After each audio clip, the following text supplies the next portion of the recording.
All right. So let's get right into it with our naturally beautiful segment. We are in, I think it's chapter 4, the power of thought. And sometimes I think about whether or not we even think about how powerful our thoughts are. And in Naturally Beautiful, it says that um, thought travels at an average speed of 24 billion miles per second. Do we even think about that? So, what really stood out for me is how she talked about. I think I'm just really fascinated about Allah creating Himself. That's something that I really like to read about. But it stood out to me on page 47 when she said, Allah God created Himself from a single atom. He created His own essence, and the Honorable Elijah Muhammad said, we must do the same. The question is, what exactly is your essence?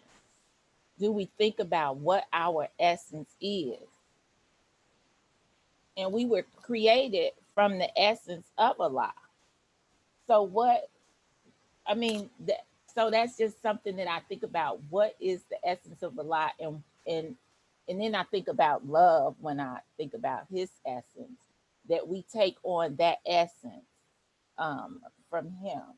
So that's on page 47. I can go on and on because I got a lot of that highlighted. 48 is highlighted. Anything on either one of those pages, or you on a different page, Sister Faye? And I said, Sister Faith, I'm sorry, y'all. I meant to tell you all that Sister Faith is not here with us today, but she is here in spirit. Um, and that's it. Yes, ma'am. Yes, ma'am. I didn't get a chance to read it. And I'm not at home, so I don't have my book. But what you have shared has given a lot already that I would like to add to the conversation. And I'm definitely going to read it, inshallah. But as you're sharing your reflections and asking these questions, very important questions for us to think about. What is Allah's essence? One of the things that's coming to my mind is truth. Mm-hmm. And so you said love. And I think in order for Allah to be love, which He is that He has to be truthful. Yes, Because ma'am. we know that love is duty. So if Mm-hmm. love is duty, then in everything he does, the foundation has to be right. So we have to be reflective of that. So I would say I think Allah's essence is true. And when we think about, we were having this conversation last week about creating your essence. So I think Mm-hmm. with creating your essence means that we also have to be grounded and working on our purpose. And even if we don't know what our purpose is, we have to be doing some work, because in that work, Allah's going to reveal what our purpose is. And in that purpose, there's a connection to what your essence is, because what our purpose essentially is our spiritual existence, is our reflection of why Allah brought us into this world. So if that's Mm-hmm. what our purpose is, then that's part of the makeup of our essence.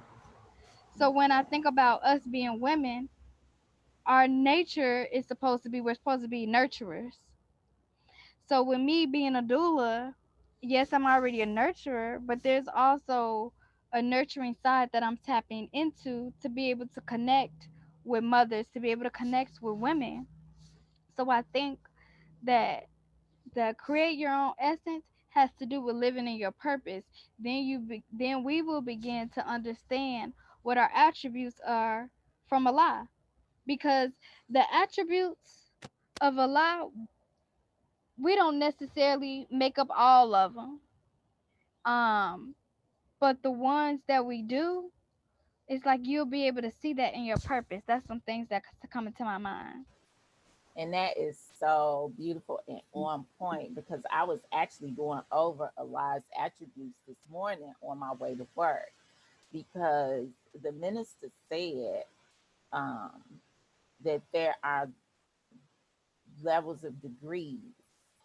And so, whatever those 99 attributes of Allah, we have, if not all of them, we have some of them somewhere in our essence.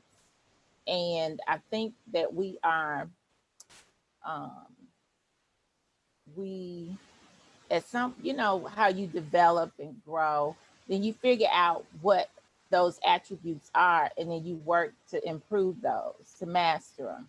So the other part that Sister Ava said was your essence is that which comprises your special nature and your intrinsic value as an individual human being. Allah God took time in creating each of us. This is very critical to understand. Each of us, as an individual woman, is in a class by herself, while we are part of a defined species of divine beings. So each of us are individually created, even though we're created from the same essence. So I just thought that was a beautiful chapter. The power of thought, naturally beautiful, Sister Ava. So, yes, ma'am. Sister Lorez, the part that you mentioned about each of us are individually in a class is so important because sometimes we Mm-hmm. get so caught on what everybody else is doing. Right. But you are in the class, even when there's a bunch of other sisters in the MGT class, Come that on. moment is for you. Yes. That even during right now quarantine, this moment is for you. Allah has this moment for you. And so it has me thinking about how I can't remember the exact words that the minister says, so we'll have to put it in the description notes. But he said he talks about us that we're not to be cutters. Mm-hmm. Allah made each of us individually. And so a lot of times we trying to be like such and such, trying to do like such and such. But when we do that, it's not gonna come out right because that's Right. not for you. Mm-hmm. And so with creating your own essence, Yes. that's the one of the most beautiful things about being in the Nation of Islam is MGT. We may be in a uniform, but it's not for us to be doing everything exactly the same. And when you That's put right. your uniform on, you may add you got put your lapel pin on, but you may add a scarf over it. Mm-hmm. You may have different earrings on. We get to have our own embellishments, and I think like that, as we take on Allah's coloring, we also gives us some individual coloring, some individual embellishment to live our Yes. lives in, and I think that that's so beautiful. Yes. And that's exactly how this page continues when it says, in creating us, He, Allah God, took the time to give each one of us special combination of His 99 divine attributes. So that is so beautifully, beautifully, beautifully said. I just love naturally beautiful. It constantly gives me, it lifts my spirit, because it's constantly teaching us who we are as women and as women of God. So I'm so appreciative of this book. Any other comments? No, thank you for sharing. You are welcome. So now we will talk about um, courting Allah. And I had mentioned that I found my notes from the singles retreat, and Brother Rasul had said to us um, that you have to be willing to court the laws of Allah. Now, I had to think about whether or not he said laws or law. And I think that's important too. So I was trying to find some lectures from the minister on anything doing with law. And I found his lecture the first law of God. And that one talked about there is no God but Allah, that law. And then I said, well, what other laws do we have that we have to be willing to live by or accept? And I thought about prayer. I thought about fasting. And we know those are our principles in Islam, but can we also um, say that those are our laws that we should follow? And then we know we have our restrictive law um, in the Nation of Islam that we should follow as well. So I wanted to touch on that a little bit and see what input you had as well, Sister Destiny. So that's interesting because when you phrase the question law and laws, I was like, I thought it was law. So I'm like, I started typing, but it reads the restrictive law of Islam. Mm-hmm. And I think, because I don't know, I think maybe it's a law, although there's the laws in it, In the law. Mm-hmm. that it goes back to the principle of following the law regardless of what it is. Mm-hmm. That, and also for us not to be so caught into laws, meaning plural, meaning I can't do this, I can't do that. But the principle is like, this is the law, but you're doing it for a lie. And I don't know, I'm not even sure if that makes a lot of sense. I'm talking as I'm processing, which I probably shouldn't be doing. But as I'm thinking about it, um, I wish I had my restrictive law of Islam book. But one of the things about the restrictive law of Islam is that if you, from the outside looking in, it looks like we are limited in what we could do. But the restrictive law of Islam actually gives us freedom. And so as I think about, can you say one more time what Brother Rasul said? Court the Yes, law of Allah? we have to be willing to court the law of Allah. So from the outside looking in, it may look like we don't have freedom, but it's just because we are not willing. We are not willing to follow what Allah has put in place for our lives. And when we're not willing to do that, we're actually being restricted, Mm-hmm.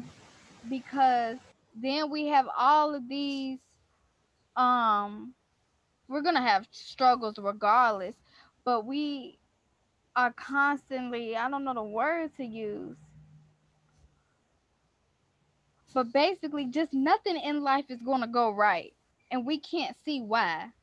So if we are willing to court the law of Allah, willing to follow the will of Allah, I think that we can see that all of the laws are one. And I think Right. that's probably why it's the law and not laws, because Laws. each law is one. Each law is helping, they're all connecting. They're like little dots, Mm-hmm. and it's all for a reason. We fast not to lose weight, but we fast so we could properly have a proper belief in God, because Yes. that grounds us. So I that's a very good question, Sister Lorez, and I would have never even thought about law singular or laws plural. Um and I'm gonna be quiet at this point because, like I said, I've been talking as I'm thinking about it. And I think that's what happens too when we try to pull on our Islam and what it entails. Because and I was thinking about the question on my way home, and I'm like, wait a minute, was it law or laws? So I have my restrictive law book. Was there something in particular that you wanted to go into? Unfortunately, I wouldn't know where it's at. So I It's okay at this time, but something I just pulled up, I Mm-hmm. apologize. We have a child, some children walking, That's okay. but one of the definition I see for law is a system or collection of such rules. So I think law is saying that there are multiple in this, because it's a system set in place, which makes it more um, significant. A law gives us a system in which we need to abide by, Mm. and either we're gonna follow God and obey Him, or we're gonna follow Satan. But it's either one or the other, one or the other. So I think that um just the fact that we need to choose, we need to be willing, because either way we following one. Either way, that's right. And just right at the beginning of our restrictive law, it says that the Honorable Elijah Muhammad taught us that the first law of the universe is motion, and the second law of the universe that you must have is order. So that's exactly what you were talking about. We're either gonna follow Allah or we're going to follow Satan. Either way, it's motion, and one is order, and the other one is chaotic order. So, whichever one we choose to um, follow. Any other comments on that subject? I just have a question for you. For first, thank you for bringing this to Black Tea, because it was you who went to the singles retreat and had this. You were so deep into it that you were able to bring this back to Black Tea and say, court and law would be something that we could talk about. And I think it's very important for us to have that at the top of our mind. So I really like every week going into what that means. Um, because it's not surface level, it's not just prayer, Yes, ma'am. it's not just studying. So anything else that comes up in your mind from the retreat about what the brother Rasul said or anybody else, just please bring it. Yes, ma'am. Definitely. So, we're going to move on to our next segment, Maintaining Peace. Yes, ma'am. All right. So this week, and I apologize for all this noise, but this week I thought it would be good to talk a little bit more on what Sister Victoria shared with us. Mm. Um, we had such a good conversation on the Instagram Live, which everybody should tune into. We'll put that link in the description as well. Mm. Um, so I'm still reflecting on what she shared and what we discussed. And she talked about serving you first. So Mm-hmm. I wanted us to think about that in relationship to maintaining peace. What does it look like for us individually to serve ourselves? Because we could say you need to serve yourself first, but what I need in my life may not be what you need. That's right. So how do you service you first, Sister Lorez? Well, serving myself first for me means that I am willing to um, remove things that aren't serving me at all. Whether it's a parent, a child, a friend, it doesn't matter. Um, I can't focus on someone else's life and then not focus on mine. It's either going to be one or the other. I can't continue to fall short in my goals and things that I want to do. Just being free to do what I want to do. So I'm really in that process of serving myself, saying it's okay for me to be selfish. Um, I don't need to concern myself with adults because they can take care of themselves. And if I want to pack up and move to another state, I can do that. That's serving me. That's giving me a purpose that's feeding into my passion and giving me peace at the same time. That's one thing that I love about you, Sister Larez. You gonna take care of you. So I have to You gonna take care of you. praise be And to Allah. when we talking, I was so concerned about doing some things during quarantine, like getting my hair done, and you've been taking care of you, and I've been like, you know what, I need to take care of me. So I appreciate that about you, because in you doing that for yourself and communicating that, sharing that with Sister Faith and I, it's a reminder for myself. Um, One of the ways that I'm servicing myself first is being okay with where I am emotionally, mentally, and spiritually. And that manifests in the physical, but I'm making sure that I'm okay with that, because everybody not gonna understand where I'm at, and people might have expectations for how I should show up, but this is how I'm showing up right now, and this is important for my own process, my own growth. And so servicing myself in that way is important, because I can't get to the next stage of where Allah needs me to be until I understand where I am currently. And so I really been striving to sit in how I'm feeling and understand why, so I can learn the lesson, because I don't want to repeat some of these trials that I'm going through right now. And so that is how I'm servicing myself right now, being okay with where I'm at and not trying to be where someone else wants me to be. Because if I do that, I'm going to be in the same trial. So, currently, that's how I'm servicing myself. And I'm just really striving to take better care of myself mentally, spiritually, and emotionally. And if I do that, I'll be okay in the physical. The physical is easy. It's easy. But it's the mental, emotional, and spiritual components of our life that we have to take full charge of in order for us to physically show up. So that's what I'm working on. Yes, ma'am. And that is so um, on point because I was like, look, Allah, I don't want to have to do this again. So please show me exactly what it is you want for me to do. Because I really do want to pack up and just go. And that's really on my heart to do.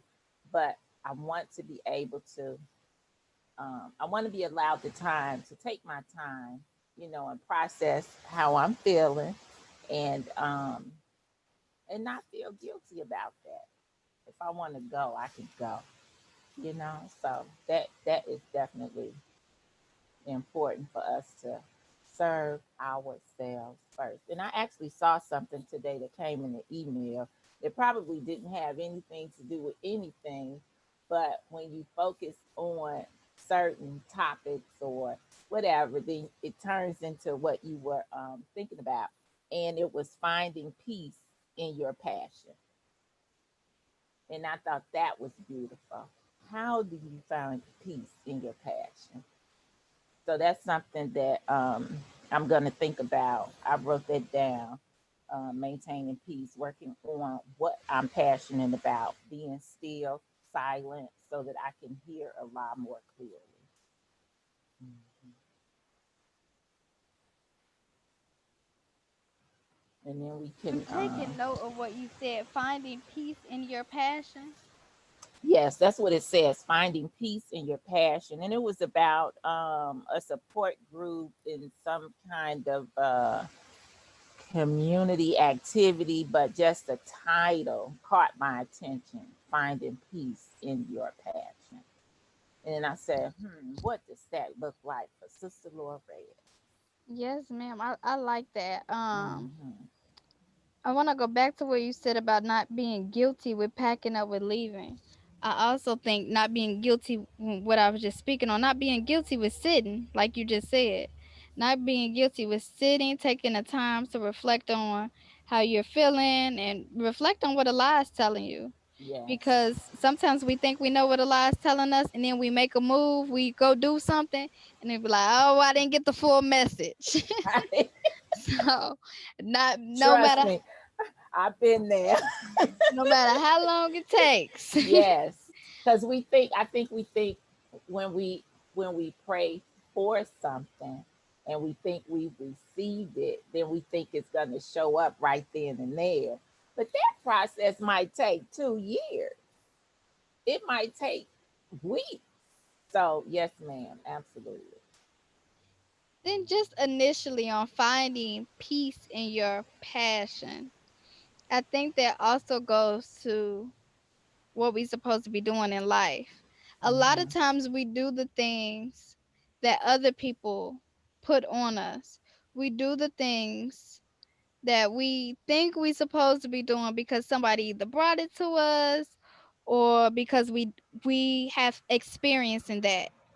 But sometimes experience does not equate to passion.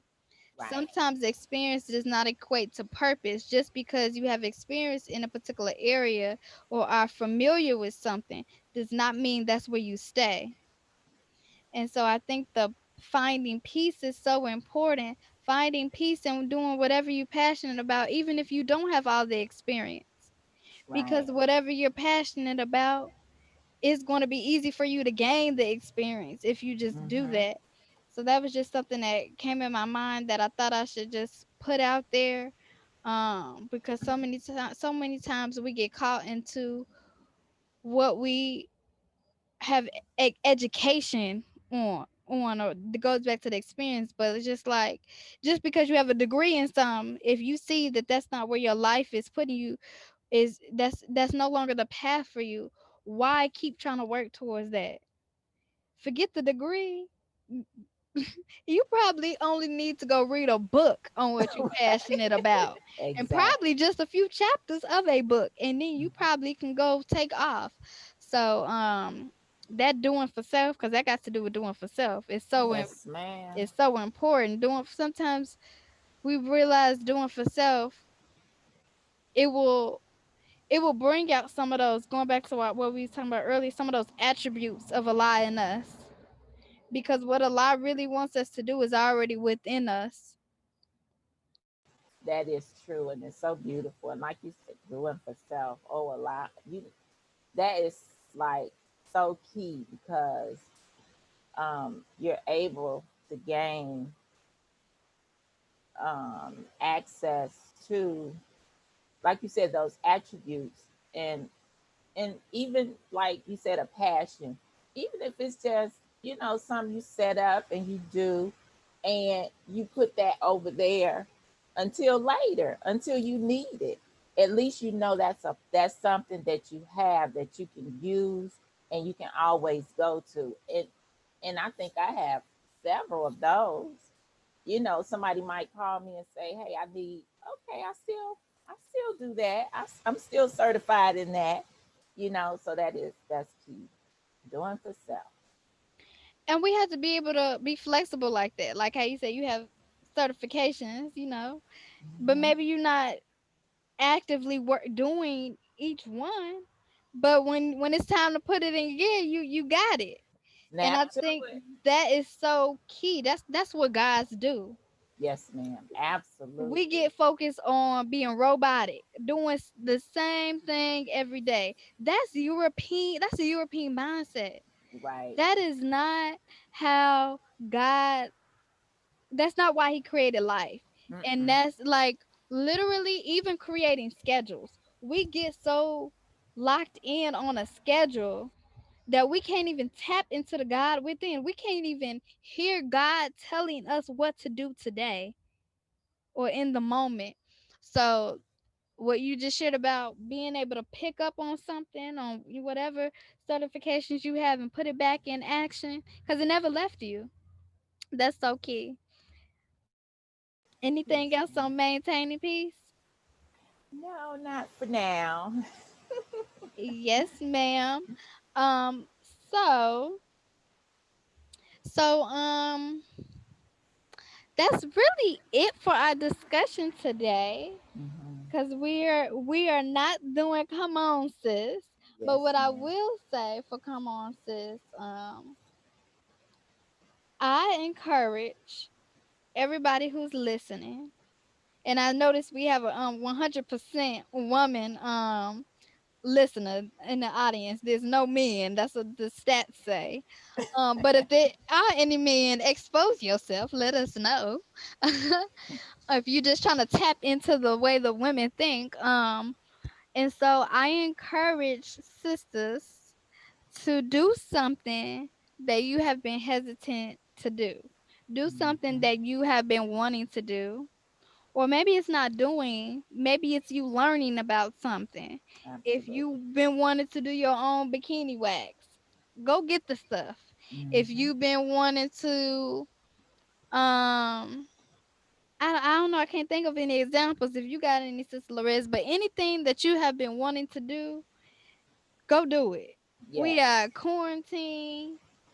I ain't trying to tell you to go go out to no restaurant and eat, because that when I see that I just think that's crazy. Like you sitting at this restaurant with all these people and you got your mask on your chin, just you might as well throw the mask away, Hmm. because you've been out eating around everybody else. I don't get that.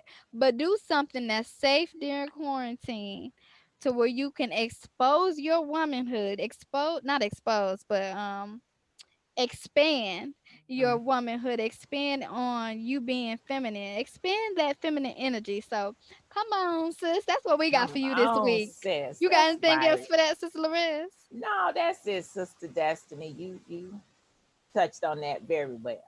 Praise be to Allah. And then for self-care, do something for yourself. So come on, sis. Hmm. That's like doing something for yourself, but do some self-care. And in the sense of what we were just talking about, of servicing yourself, think Hmm. about how you have been in lack of service to yourself, and then reverse that to doing something for yourself. So think about how you have not been serving yourself and then implement it. Just start baby steps. And it may not be easy with the first steps, but the more you work towards it, the more we work towards it, we're going to be better at serving ourselves first, because we as women have to stop taking care of everybody else. And then Yes, we and just out neglecting here drained, ourselves. Yes. depleted. About to Hmm. die Right. spiritually. For real, we about to That's the truth. die. Yes. We are merely existing on a physical level because we are not taking care of ourselves. Yes. And then sometimes we think we are, but we're not taking care of ourselves properly either. Say So we that. definitely, yes, we definitely need to put us first. Everybody else will be fine. Put yourself first.